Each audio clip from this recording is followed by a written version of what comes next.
9 सितंबर को सदर मुमलिकत की मुद्दत खत्म हो रही है। नए सदर के इंतखाब तक सदर मुमलिकत अपने मनसब पर रहेंगे। हल्का बंदियां मुकम्मल होने के बाद इंतखाबात वक्त पर होंगे। चेयरमैन सेनेट सादिक संजानी की मज़ार क़ायद पर हाजिरी के बाद मीडिया से गुफ्तगू। सूबों के दिफा के लिए सेनेट काम करता रहेगा। निगरां वज़ीर आज़म से बलूचिस्तान के अवाम की उम्मीद नजर आती है। शुक्र अदा करना चाहिए कि हम काफ़ी ममालिक से बेहतर हैं।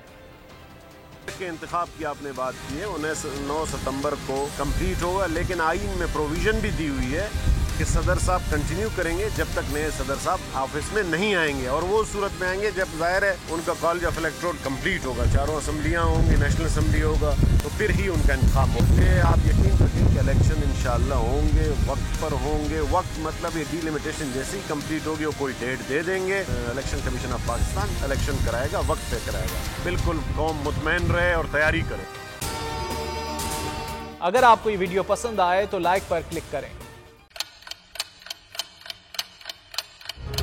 आप लोग इस मुल्क पाकिस्तान में आजाद हैं। सहाफती उसूलों पर कारबंद बोल न्यूज ने रखी रिवायत बरकरार। बोल न्यूज की जानिब से देखने वालों को यौम आजादी की बेहद मुबारकबाद। मुल्क भर से जश्न आजादी की तकरीबात बोल ने दिखाई अपनी स्क्रीन पर।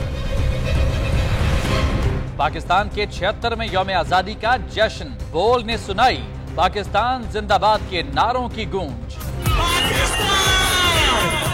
बोल की सबसे बड़ी ट्रांसमिशन में पाकिस्तान का नाम रोशन करने वालों ने दिए कौम को पैगामात। बेपनाह मुश्किलात का सामना करके इस मुल्क को हासिल किया। आजाद कौमों को बहुत सी कुर्बानियां देनी पड़ती हैं। 76 वालियों में आजादी का दिन जोश खरोश के साथ मनाया, क्योंकि जिंदाबाद पाकिस्तान ये है बोल की पहचान। सब्सक्राइब करें और बेल दबाएं ताकि कोई खबर रह न जाए।